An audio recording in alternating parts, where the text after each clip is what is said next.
The chain stitch isn't a hard stitch to learn, but it can be challenging to get neat and even. In this video, I'll show you how I like to make the chain stitch, and I'll share some essential tips I've learned that will make it look even more amazing. For this tutorial, I'll be using 4 strands of DMC cotton floss. I feel like 3 to 4 strands at a time usually creates a really nice effect with the stitch. For this tutorial, I'll be using the stabbing method, which is when you alternate working from front to back of the fabric like this. It's possible to use the sewing technique, which is where you would grab the fabric to create the stitch, but I don't feel like you have as much control over the placement and the length of the stitches that way. So that's why I'm recommending doing the stabbing technique. One crucial step before you even start the chain stitch is how you set up the stitch. I used to start with a knot in the end of my thread, but quickly learned that the knot can easily get snagged when you make the first stitch. Instead, I recommend doing an away knot, which is where you will tie a knot at the end of your thread, similar to how you would if you started with a knot in your thread. But instead of just starting the stitch going through the back of the fabric, you'll start several inches away and go down through the front of the fabric so that the knot sits on the surface of the fabric. This will give you adequate tension to start the stitch, and it will allow you to tuck the tail in at the end and have a nice neat finish. I'll be working this row of chain stitches from bottom to top, so I'll start along the bottom of the line and bring my needle and thread up through the fabric. Then I'm going to take my working thread and make a small loop with it. It doesn't have to be super small when you first get started. And then you'll just go down where the working thread is with your needle, and you'll catch this loop. I pull it until it's a little bit smaller, enough to where I can see through the loop, and then I'll place my needle a stitch length ahead and then pull this through to catch that loop. For subsequent stitches, you'll just go down where the working thread is inside that first loop, and you'll catch this loop and then come up through the fabric a stitch length ahead.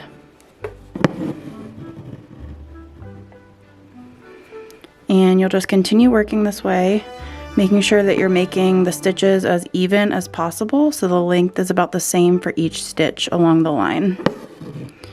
And it definitely helps to have a line drawn on your fabric so you have a guide to follow, because it's very easy to get off center and make a crooked line if you're just eyeballing it. To end the stitch, you'll just make a small anchoring stitch over top of the last chain stitch you made. Some people find it easier to control the stitch length and the neatness of their stitches if they make the chain stitch in reverse, and it's essentially just called a reverse chain stitch. This makes the exact same stitch, it's just worked in reverse order. So I'm going to start at the top of this line here, and I'm going to make a small anchoring stitch to start. Then you're going to skip a stitch length ahead down the line, come up with your needle and thread, and then you're going to place your needle underneath that anchoring stitch, and you're going to essentially make a chain stitch backwards. So then you'll end the stitch where the working thread is at the base, and then you'll skip ahead to make the next stitch, again trying to keep it as even as possible,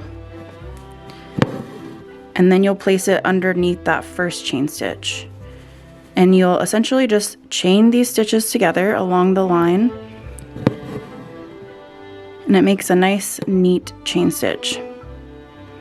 I love to use the reverse chain stitch when I'm working along curves or just any sort of abstract shape where I'm outlining something and it's not a straight line. I feel like it can be easy for the stitches to start to get a little messy, but I feel like with the reverse chain stitch, I have a little bit more control over where I'm placing the stitches. I'm not entirely sure why, but that's just my experience. And as you can see, it creates the exact same stitch. You would never know the difference.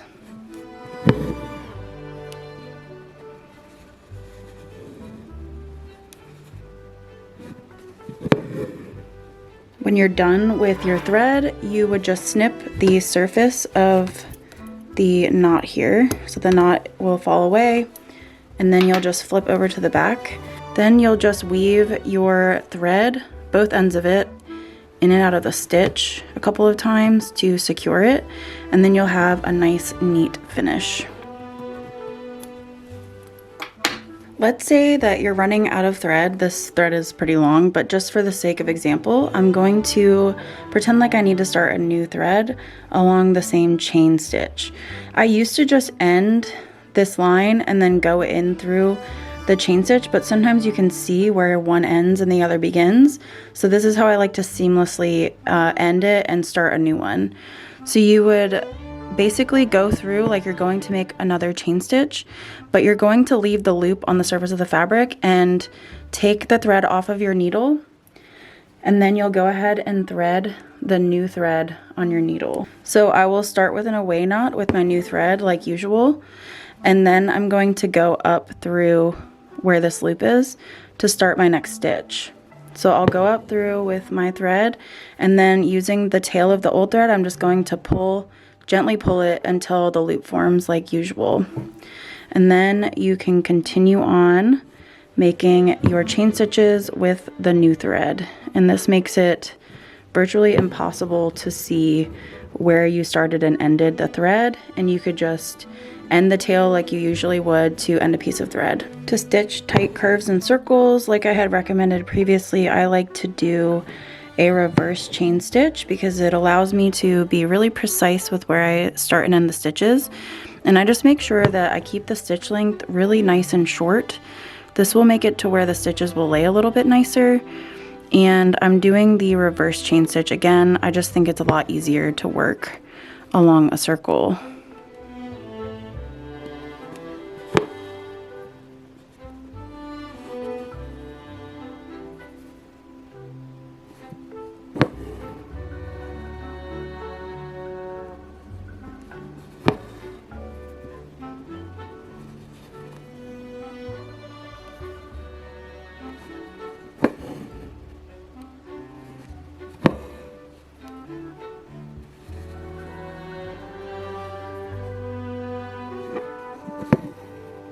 Once you get up to the very last stitch, I'm going to go through the first stitch with my needle and then go through the last stitch and then end through that first stitch.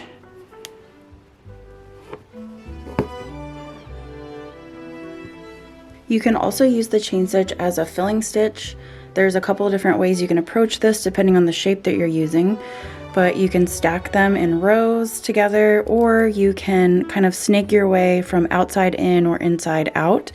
In this instance, I've already stitched the border of the circle, so if I wanted to fill it in, I would just begin again and basically just spiral the rows together like this. It is a little bit trickier to use the reverse chain stitch when you're filling in an object, so you might want to consider working it forwards. If you do want to use the reverse chain stitch, I'm not doing it right now because I started on the outline first, but it is a lot easier to start from the inside out, so you have a little bit more space to make your stitches as you go. But this is essentially what you would do to fill it in, and it makes a really nice textured fill.